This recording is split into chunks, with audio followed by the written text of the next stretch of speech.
जी part 2 start हो गया जी, lecture 75 का। अच्छा जी, तो सफ़र जारी है हमारा। घर पे छुट्टी करने वालों, तुम लोगों ने एंजॉय किया, बहुत समझाया था तुम लोगों को, बहुत समझाया था। लो जी, काम पे मुक्का ना लाइए। इन्वेंट्री डेज, इन्वेंट्री डेज का फॉर्मूला भी यहीं से देखकर बनाओ। अभी थोड़ी देर पहले हमने क्या देखा, average debtors over credit sale, average creditors over credit purchase. अब average inventory over cost of sale, average inventory over cost of sale, आसान है जी। तो इन्वेंट्री डेज देखो, इसमें अब ये इन रेशोज के अंदर जैसे वर्किंग कैपिटल वगैरह है, काफ़ी टेक्निकल बातें भी हो सकती हैं। कोशिश है कि कुछ ना कुछ समझा दूं जितना हो सकता है, लेकिन कुछ छोटी मोटी बातें आपने देखा मैं स्किप भी करता आ रहा हूं कि बस ठीक है, एक बार ज़रा रेशोज याद तो कर लें।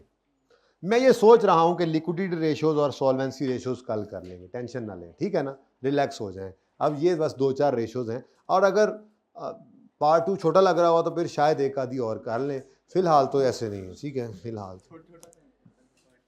पार्ट 2 छोटा रहने दें जी। बेटा एवरेज इन्वेंट्री, एवरेज इन्वेंट्री आप वाले सवाल की पड़ी है, मेरे वाली कहाँ गई जी।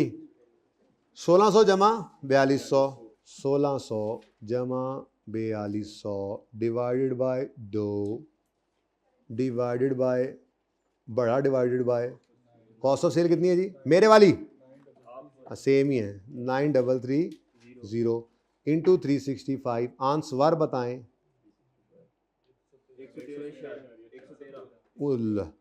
यार अखीर ही है, वैसे मैं भी निकम्मा ही है कामा। 113 दिन चे मेरे को इन्वेंट्री जाके बिकती है, यानी कि मेरे पास जो इन्वेंट्री आती है 113 दिन तक वो मेरे पास ही पड़ी रहती है, फिर कहीं जाके बिकती है। देखते हैं अब आपके क्या हालात हैं।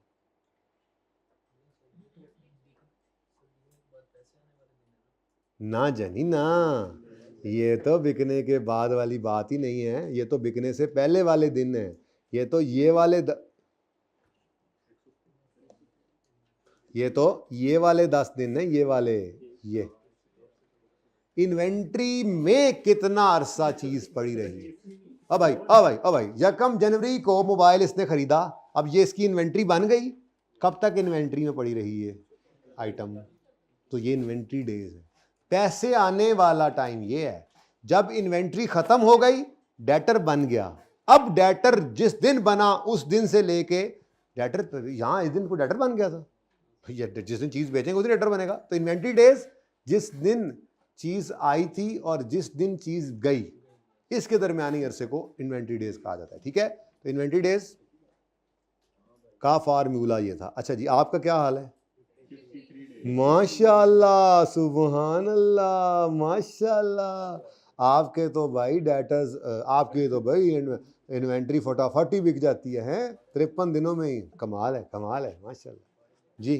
अब इसको कैसे लिखेंगे? इन्वेंट्री ऑफ, वो डेटर्स की तरह से कन्वर्जन वाला यहां पे भी लिखा जा सकता है। Inventory of company X is converted into cash, cash ना ना ना ना सेल, ठीक है ना। ये बात इन्वेंट्री डेज जब इन्वेंट्री बनी थी और जब सेल बन गई, जब सेल बन जाती है तो इन्वेंट्री से निकल जाती है, इन्वेंट्री क्रेडिट हो जाती है। कैश आ गया तो कैश डेबिट, और अगर कैश नहीं आता होता तो डेटर डेबिट हो जाता है, ठीक है ना। दो एंट्रीज हुआ करती हैं, debtor debit, sale credit, cost of sale debit, inventory credit, वो मुझे पता है, लेकिन छोड़े फिलहाल इस बात को। इन्वेंट्री खत्म हो गई और कोई ना कोई एसेट दूसरा बन जाता है, कैश या डेटर, ठीक है ना। तो मैं क्या कहूंगा कि inventory of company X is converted into sales in 113 days as compared to 53 days of company Y. Therefore, I am better. पड़ी पड़ी उल्ली लग जानी है इन्वेंट्री को मेरी को, मैं बेटर हूं। फंगस, उल्ली मतलब फंगस जी। तो बड़े बड़े इन्वेंट्री खराब कर लेनी है मैंने, मैं ऐसे कह रहा हूं I am better, you are better. आप लोग जल्दी अपनी इन्वेंट्री को सेल में कन्वर्ट कर लेते हो। जितनी दफा जल्दी आप सेल में, देखो एक तो ये डेटर पैसे जल्दी दे दें, और एक ये आप चीज खरीद कर आगे बेचने में कामयाब जल्दी हो जाएं। तो जितना जल्दी ये काम कर लेंगे उतना जल्दी नई इन्वेंट्री लाएंगे, उतनी जल्दी फिर दोबारा बेचेंगे। मैं साल में शायद 2 दफा बेचूंगा चीजें खरीद कर, और आप साल में जो है वो 5-6 दफा बेच लेंगे। बात समझ आ रही है? फर्क है ना। चले तो लिखें जी इसको ये 113 और 53, बड़ा फ़र्क है यार, वैसे इतना है भी सही, पता नहीं कि नहीं, आपने मुझे आगे लगाया वैसे ही।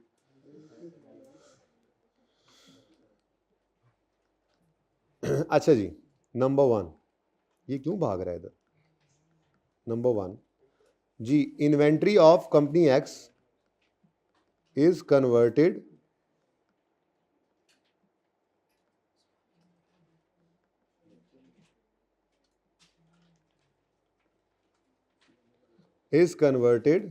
into sales in 113 days as compared to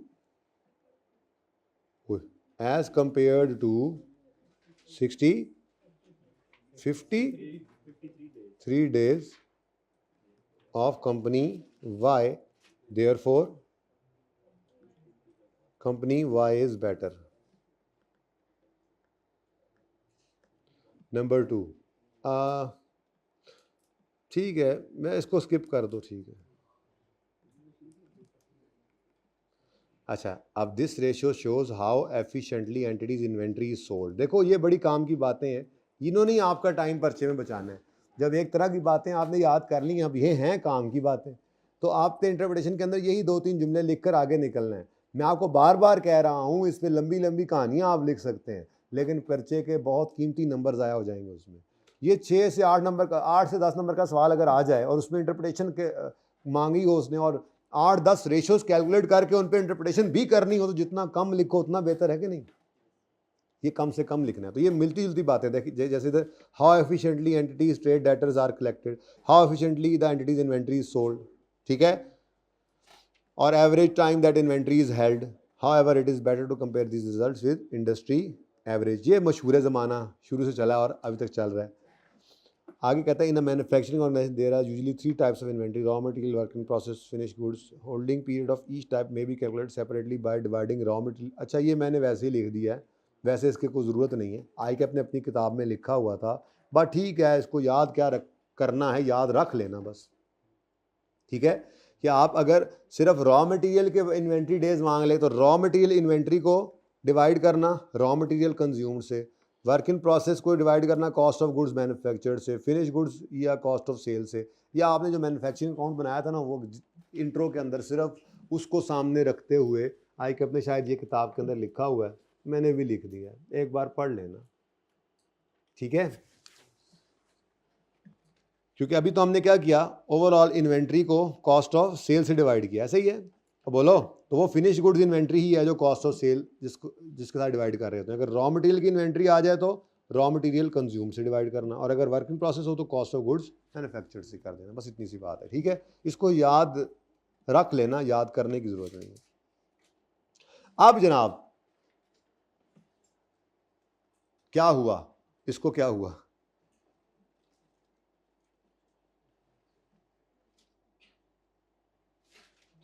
इसको कुछ हो गया,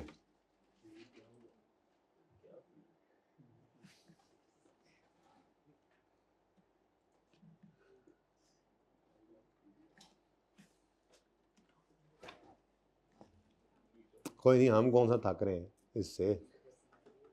कौन से सफ़े पे है वो, ये वाला पेज बताओ जरा, ये जिसके ऊपर ये आपने खोला हुआ है, हाँ 7-9।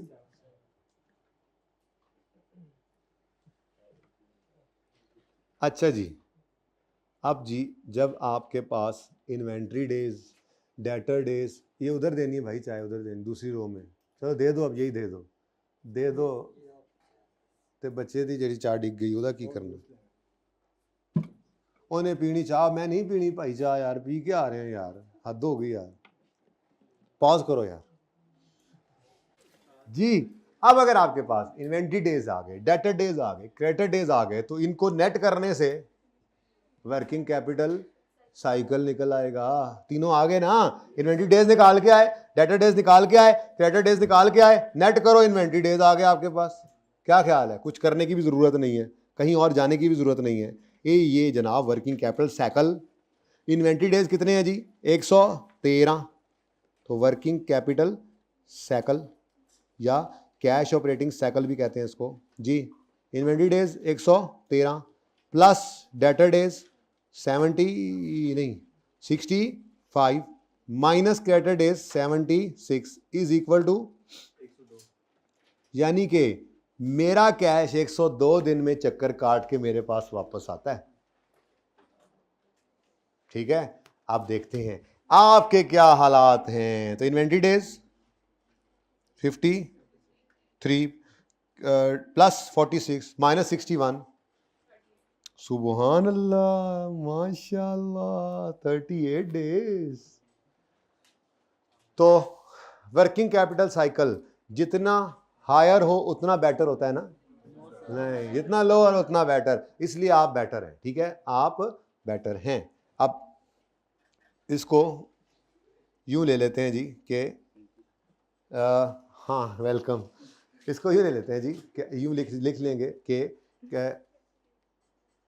It takes 102 days for company X to make a complete cycle of cash, ऐसे लिख लें, या इधर आसान लिखा हुआ थोड़ा वैसे आपस की बात है।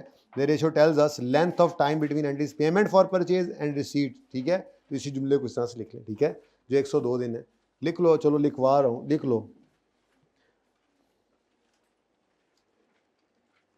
कंपनी एक्स,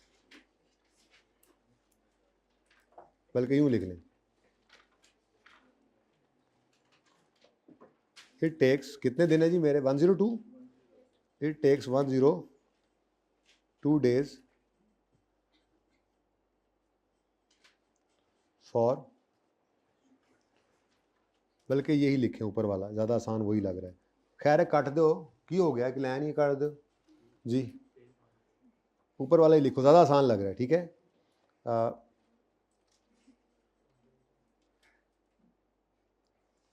कैसे आसान करूँ इसको, नहीं थोड़ा इजी हो जाए।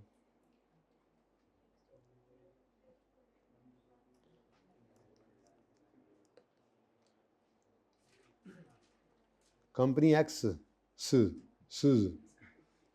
लेंथ ऑफ टाइम, वही आसान लग रहा है और कोई आसान नहीं बन रहा।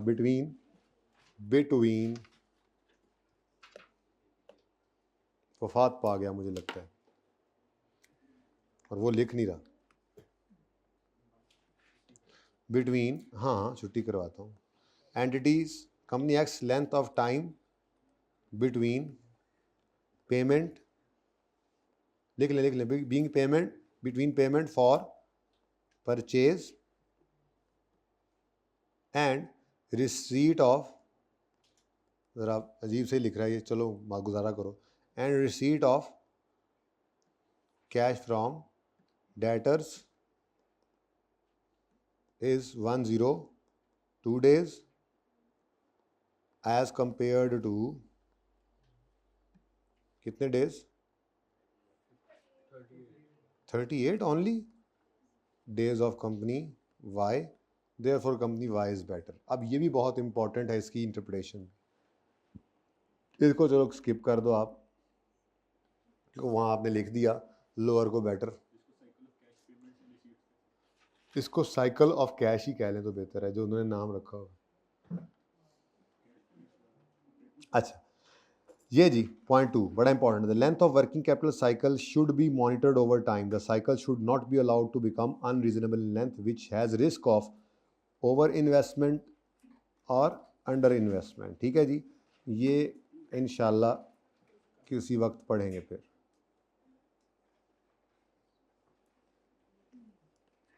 हाउएवर वाला पॉइंट तो आपको अब माशाल्लाह ख्वाब में से भी कोई उठा के पूछेगा तो आपको याद हो ही जाएगा। ठीक है, लें जी, तो ये 2 पॉइंट नंबर 2 इंशाल्लाह पेंडिंग कर दिया हमने और 3 पे आ गए।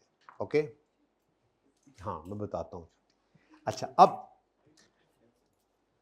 वर्किंग कैपिटल रेशोज 4 तो हो गई, जिसमें हमने सिर्फ याद कौन सी की है, मेरे ख्याल में तो डेटर डेज याद की है, average debtors over credit sales, फिर क्रेडिटर डेज के लिए average creditor over credit purchase हो गया, एवरेज इन्वेंट्री डेज के लिए average inventory over cost of sale हो गया, और कैश साइकिल इन सब डेज का net inventory plus debtor less creditor. ठीक है, अब 3 रेशोज और भी हैं इसी वर्किंग कैपिटल रेशियोज वाली लाइन में, और वो हैं टर्नओवर की ratios, turnover ratios, inventory turnover, debtor turnover, credit turnover. कुछ भी याद नहीं करना, मैंने जैसे आपको कहा आपने सिर्फ ये एक रेशियो याद की थी, average debtor over credit sales, ठीक है। अब जब टर्नओवर रेशियो निकालनी है ना, तो आपने क्या करना है, इस रेशियो को टर्न ओवर कर देना है, इस रेशियो को टर्न ओवर कर देना है। समझ आई बात की? देखो एवरेज डेटर्स नीचे आ गए, क्रेडिट सेल्स, तो टर्न ओवर उल्टा दिया हमने इसको, ठीक है, उल्टी कर दी रेशियो, तो टर्न ओवर कर देना है और मल्टीप्लाई बाय 365 नहीं करना। टर्न ओवर रेशियो या तो टाइम्स में आंसर देगी, ठीक है। अब आजमाइश तो शर्त है, तो डेटर टर्न ओवर मैं निकालता हूं जी, 12,000 डिवाइडेड बाय, यानी ये दोबारा नहीं निकलवाएं, कोई एक निकलवाया करता है, या अगर एक निकलवाएगा तो दूसरा हम वैसे ही आंसर निकाल के ना ऐसे ही, तो इसको इंटरप्रिटेशन में डाल दिया करेंगे ज़रा रोब झाड़ने के लिए, ठीक है। लेकिन फिलहाल निकालना तो सीखें, पहले रोब झाड़ने की सोच पै जाती है, ठीक है। इसको 365 से मल्टीप्लाई ना करें, आंसर इज 5.6 टाइम्स। अब आप बताएं,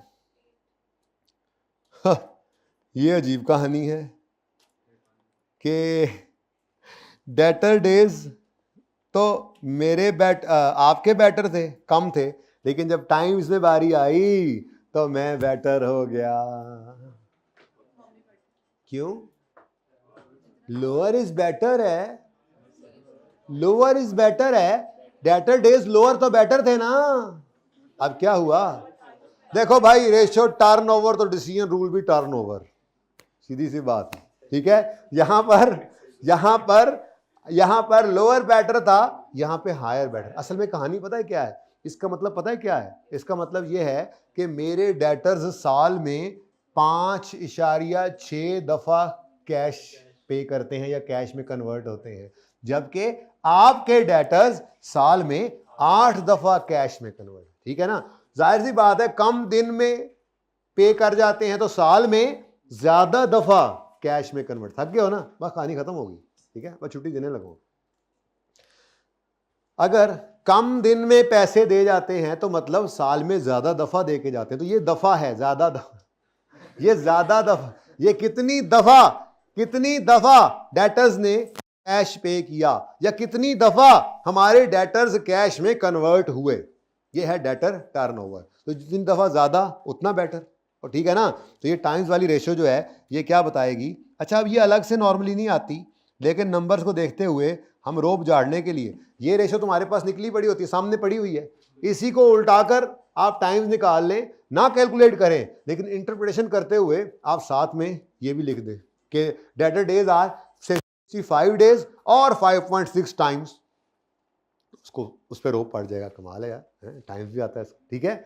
अब ये वैसे क्या है, ये क्या बताएगा, ये यूं मैं लिखूंगा कि debtors of company X are converted into cash 5.6 times in a year as compare to 8 times of company Y. Therefore company Y is better, क्योंकि ज्यादा टाइम्स इनके डेटर्स कैश लेकर आते हैं, ठीक है।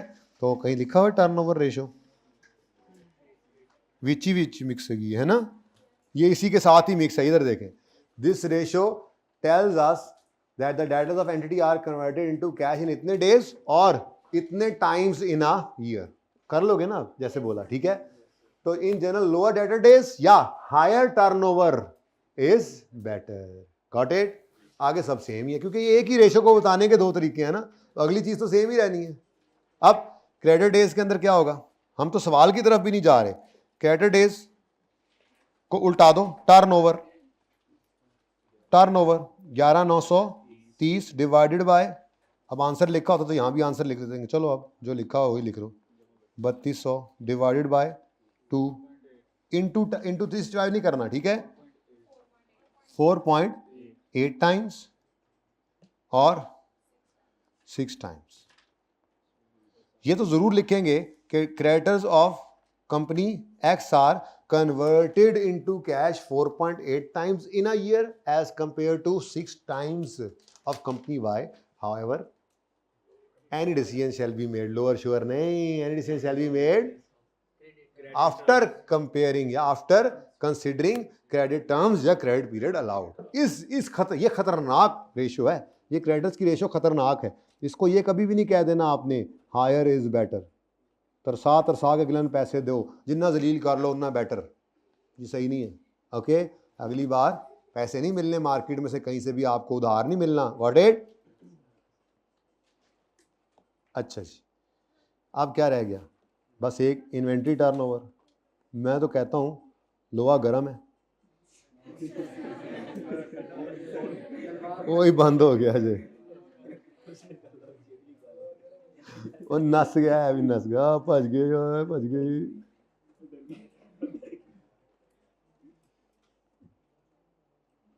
जाए डरपोका, और जाओ चाइना दे जवानों, जापानी माल ही नहीं आ रहा आजकल। इन्वेंट्री टर्नओवर, चाइना दे जवान आ रहे हैं आजकल। क्या यार बैठ के पढ़ रहे हो, एसी चल रहा है, पता नहीं, हम तो दरख्तों के भी नीचे बैठ के पढ़ते, ऐसा नहीं होता था वैसे जी। Inventory turnover 9330 1600 plus 4200 divided by 2 times, और तुसी लो जी, आप बेटर के मैं, आप बेटर हैं क्योंकि इन्वेंट्री आपकी ज्यादा दफा सेल में कन्वर्ट होती है। ठीक है, तो inventory of company X is converted into sales 3.2 times in a year as compare to 6.9 times in a year of company Y, therefore company Y is better. ठीक है, और सही है।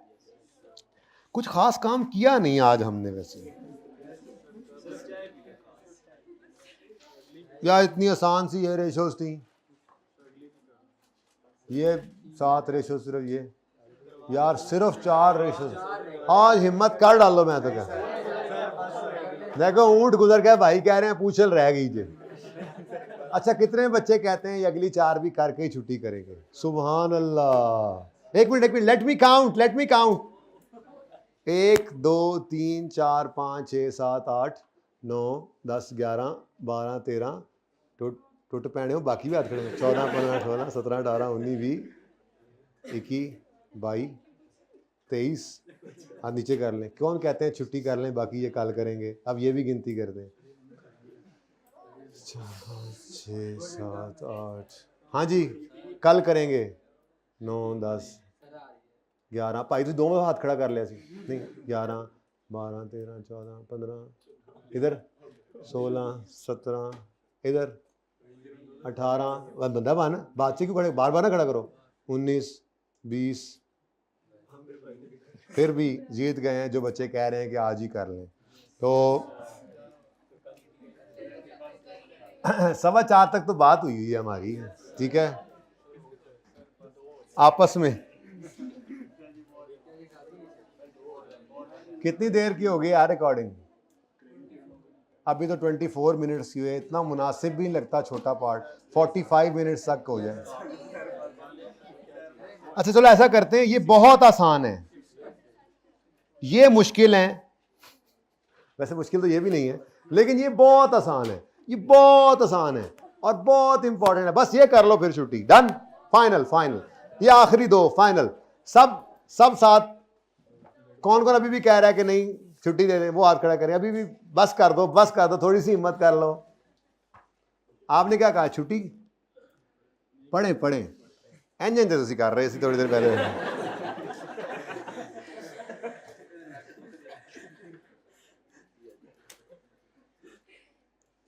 अच्छा जी, ये बहुत आसान रेशोज हैं, चलें।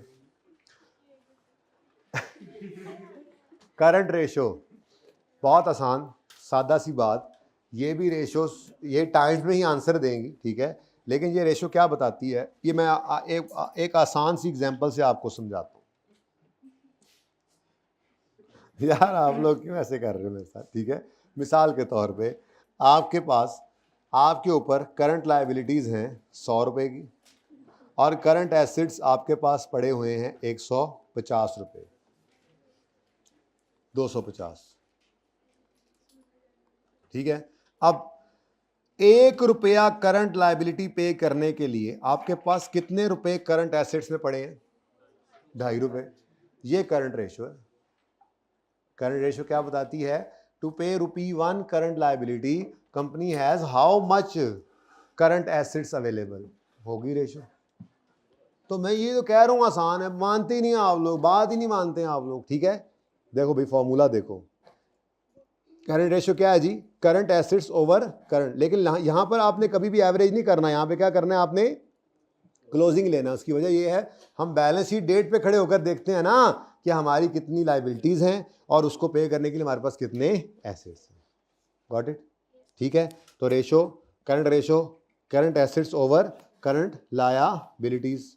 तो चेक करते हैं जी क्या सूरत हाल है मेरी। वो सवाल भी कोई नहीं यार, किधर गया? वो भी बांध हो गया था। अब वो सवाल केड़े सफे थे सी फाइन? 390, 397, 790 नहीं सवाल, मुझे लग रहा है छुट्टी देनी पड़ेगी। बस ये 2 रेशोस कर लो फिर छुट्टी। बेटा 5-7 मिनट में हो जानी है, बहुत आसान है, ज़्यादा गपशप नहीं लगाऊंगा इस पर। ठीक है, 809 मुश्किल काम हमने कर लिया, अब आसान रह गया बस। कल हम वो जो बच्चों ने छुट्टी की है ना, उनका दिल जलाने के लिए ना एंड पे यूँ दिखा के ना सारी रेशोज, ये हमने सब कर लिया था, ये आखिरी 2 रेशोज रह गई, ये करेंगे, उनको सही दिल जलेगा कल, है ना, जो लेक्चर लेके नहीं आएंगे। क्या ख्याल है? तो वो 2 इसलिए रख लेते हैं, वरना मैंने वो भी आज करा देनी थी, लेकिन वो नहीं। ठीक है, अच्छा क्या रेशो का नाम था? Current ratio. उसने क्या कहा जी? करंट एसेट्स पकड़ो, कितने हैं जी? अब यहां पर क्लोजिंग लेने, एवरेज नहीं करते रहना, एवरेज डेटर्स, हमने एवरेज लायबिलिटीज नहीं पे करनी। ठीक है, ये टोटल है, सॉरी करंट है, ये पड़ा, ये निका सारा ही उत्ते जाना सी। ठीक है, 8900 और करंट लायबिलिटीज हैं ये 3800। तो मैं अपने सवाल में आया और मैंने कहा जी मेरी करंट रेशो क्या है? करंट रेशो है, खैर जाओ पाइन अंग्रेजी से लिख लें दो भाई, तुम जागे? यस ऑफ कोर्स, अवेके है ये, अवेके। ये क्यों नहीं अवेके हो रहा?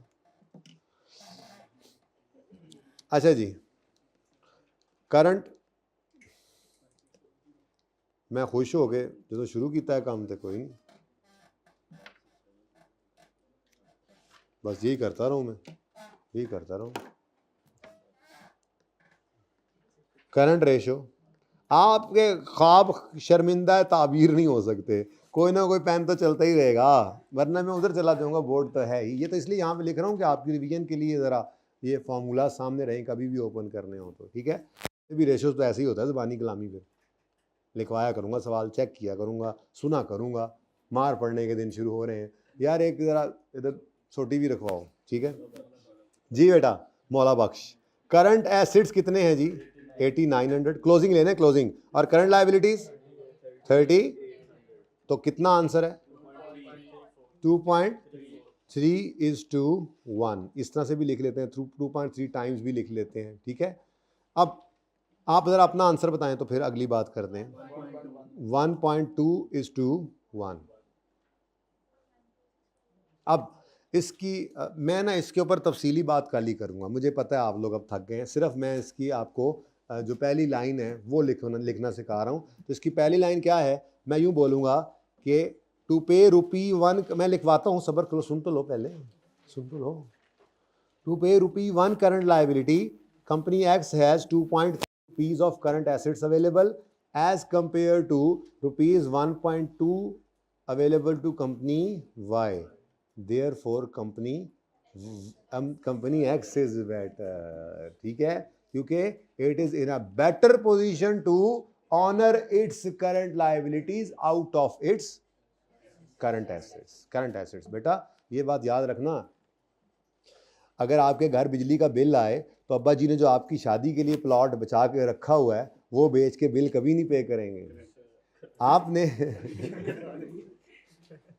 वो तो आप कटवाएंगे ना कि बिजली बगैर रह लेना है, लेकिन हुन प्लाट ही बेचन देना है जी जी। तो आपको अपनी करंट लायबिलिटीज को अपने करंट एसेट्स में से ही मैनेज करना होता है। अगर आप यहाँ इस ये नौबत आपकी आ चुकी है कि आप अपनी करंट लायबिलिटीज को पे करने के लिए कोई ये नॉन करंट एसेट्स को बेचने में मजबूर हो रहे हैं, तो मतलब फिर आप बोरिया बिस्तरा समेट लें, आपका बिजनेस अब बड़े खतरे में जा रहा है।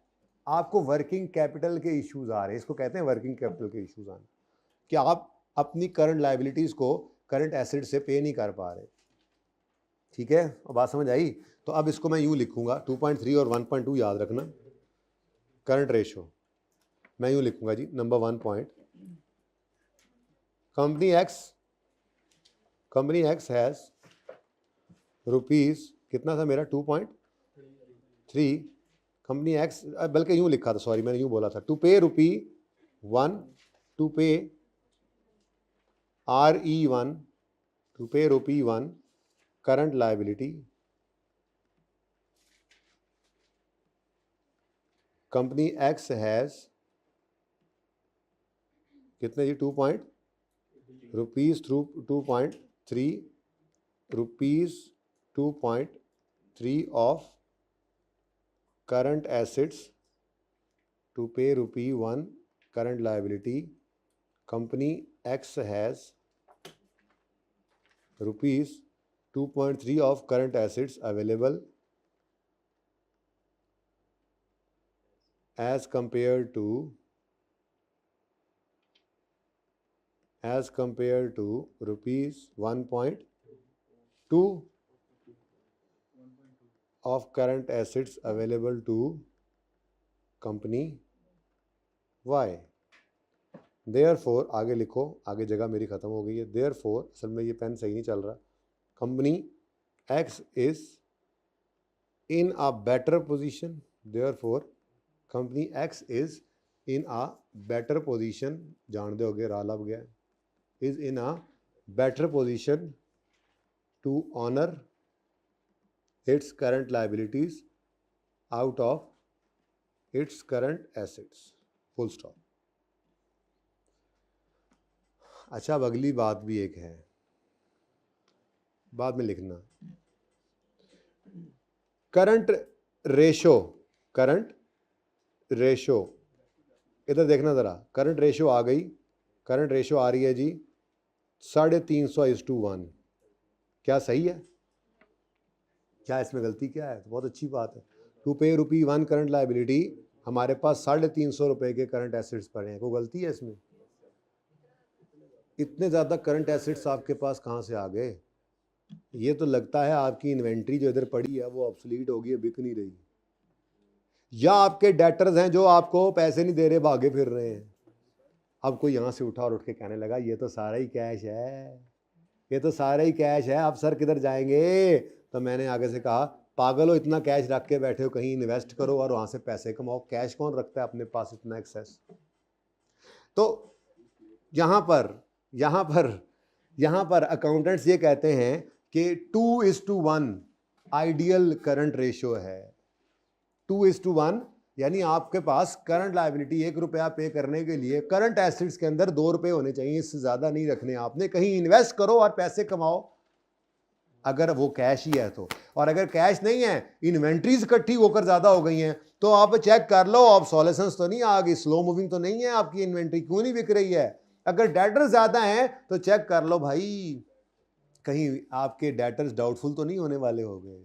ठीक है, तो एक्सेसिव करंट रेशो सही नहीं है, आइडियली 2:1 होनी चाहिए। अगर बहुत एक्सेसिव हो गई तो फिर खतरा है 3 चीज़ों का, इन्वेंट्री ऑब्सोलीट हो या स्लो मूविंग है, डेटर्स इररिकवरेबिलिटी की तरफ जा रहे हैं, और कैश एक्सेसिव पड़ा है जो कहीं और इन्वेस्ट होकर रिटर्न कमा सकता है और आप नहीं कर रहे। तो ये तीनों रिस्क हैं, कब? जब करंट रेशो एक्सेसिव हो जाए। ठीक है, मुझे पता है आज पढ़ाई भी बहुत एक्सेसिव हो गई है, लेकिन यहाँ पे लिखा हुआ है, it is sometime suggested that there is an ideal current ratio of 2:1, however this is not necessarily true and in some industries much lower current ratio are normal। इससे नीचे भी हो सकती है, आइडियली तो इतना होना चाहिए, लेकिन अगर अनयूजुअली हाई हो, जैसे मैंने अभी बताया, तो ये इंडिकेटिव हो सकती है स्लो मूविंग और obsolete inventory, difficulty in recovering debts और excess cash which can be invested elsewhere. However, it is better to compare। ठीक है, अब कुछ लोग उठे और उठकर कहने लगे, ठहर जो छुट्टी हो गई कुछ लोग उठे और उठकर कहने लगे कि भाई साहब, ये जो आपने करंट एसेट्स पे करने के, करंट लायबिलिटीज पे करने के लिए बड़ी इंपॉर्टेंट रेशो आई है, तुम क्या लेने जा रहे हो? अच्छा, बैग की तरफ जी। ये जो करंट रेशो आपने निकाली कि ₹1 करंट लायबिलिटी, आखिरी रेशो बिल्कुल छुट्टी इतने करीब है, ऐसे आपके सामने, ठीक है जी। ₹1 करंट लायबिलिटी पे करने के लिए आपके पास इतने रुपए करंट एसेट्स में हैं, तो भाईजान इसमें तो आपने इन्वेंट्रीज भी ले ली हैं।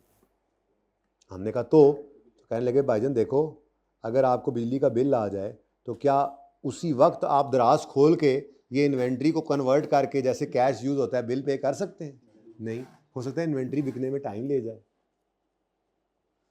कोई और बात बताएं। हमने कहा यार नहीं, करंट रेशो सही नहीं। हमने कहा हमारी करंट रेशो को ना छेड़ो, तुम्हारे लिए हम एक क्विक रेशो, एक नई रेशो, इसको क्विक रेशो कहते हैं, इसको एसिड टेस्ट रेशो भी कहते हैं। क्या कहते हैं? तजाबी रेशो क्विक रेशो, ठीक है, एसिड टेस्ट रेशो भी इसको कहते हैं, ठीक है। आपके लिए हम ये निकाल देते हैं, ठीक है, आपको हम ये वाली रेशो निकाल देते हैं। उसमें हम क्या करेंगे, उसमें हम करंट एसेट्स में से इन्वेंट्रीज को निकाल देते हैं। अगर आप कहोगे तो इन्वेंट्रीज को हम निकाल देते हैं, ठीक है। तो हम इधर आए और हमने यहाँ पे आकर, अच्छा एक और चीज़ भी होती है करंट एसेट्स में, प्री पेमेंट। मिसाल के तौर पे प्री पेमेंट क्या है? हमने अगले साल का किराया एडवांस पे कर दिया, वो करंट एसेट्स में आ रहा होगा। अब अगर वो आ रहा है तो क्या मुझे बिजली का बिल रिसीव हो जाए तो मैं उस प्री पेमेंट वाले एसेट से उसको पे कर सकता हूँ? तो इसका मतलब क्विक रेशियो के अंदर आपने इन्वेंट्रीज को भी माइनस कर देना है और प्री पेमेंट्स को भी, ठीक है। हाँ जी, ठहर जा, डेटर्स की गल करना वा। क्विक रेशो या acid test ratio quick assets over current liability से निकलेगी, और क्विक एसिड्स निकलते हैं, क्विक एसिड्स निकलेंगे current assets minus inventory minus prepayments. अब इनका सवाल क्या आया, ये यहीं पे जवाब देता चलूं कि डेटर्स को क्यों नहीं हमने माइनस किया।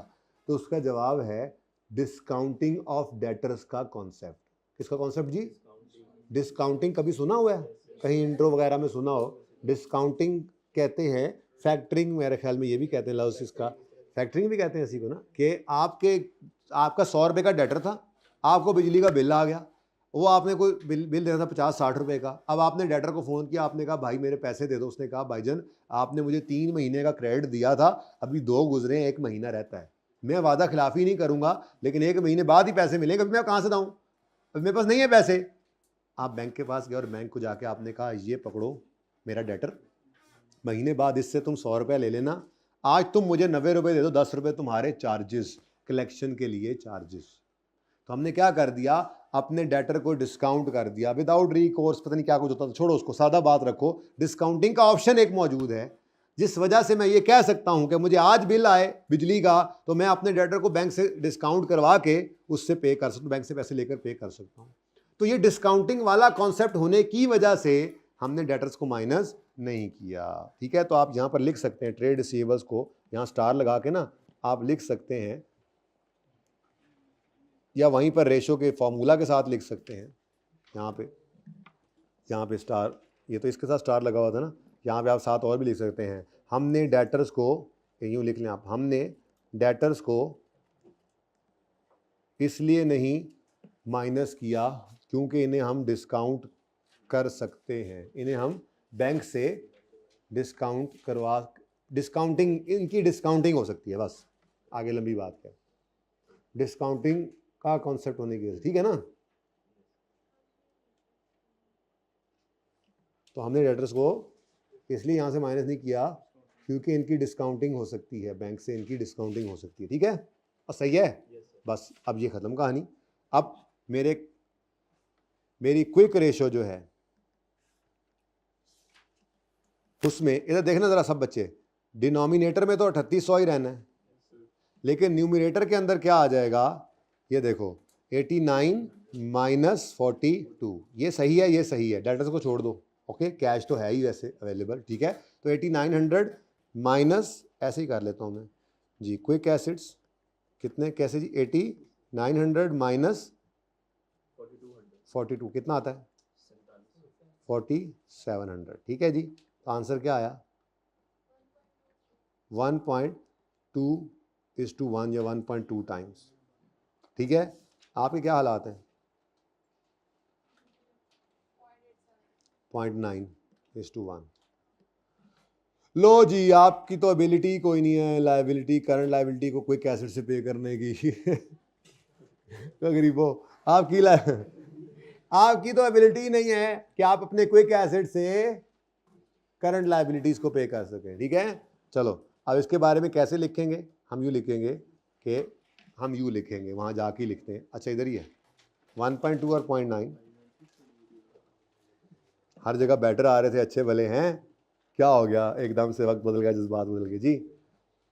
To pay ₹1 current liability, company X has 1.2 rupees 1.2 of quick assets available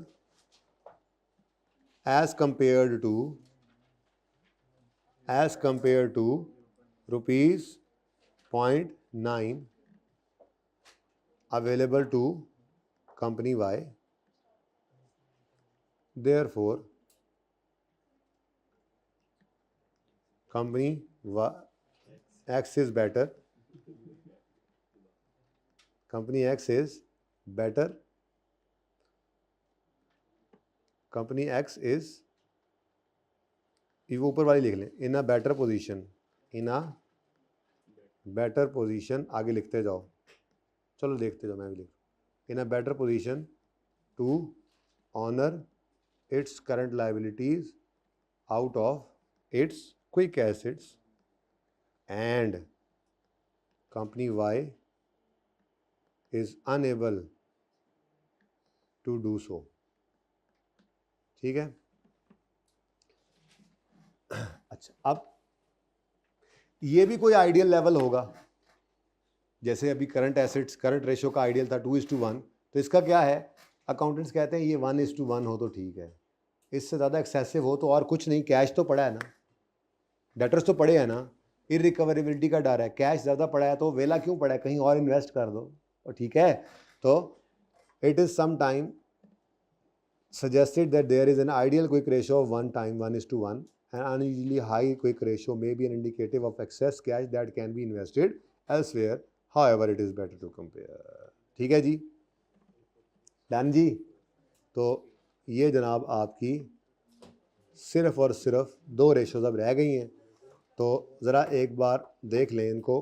ये 10 रेशोज़ प्रॉफिटेबिलिटी रेशोज़ हैं। ओके जी,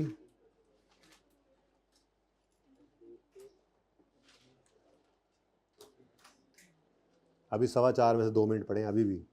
उसके बाद ये आपकी वर्किंग कैपिटल एफिशिएंसी रेशोज़ और लिक्विडिटी रेशोज़, ये 2 रेशोज़ भी आपने पढ़ ली, नज़र आ रहा होगा। इन्हीं रेशोज़ को याद कीजिएगा, कोई और होमवर्क नहीं है, ज़िंदगी रही तो अब कल होगी मुलाकात। अल्लाह हाफिज़।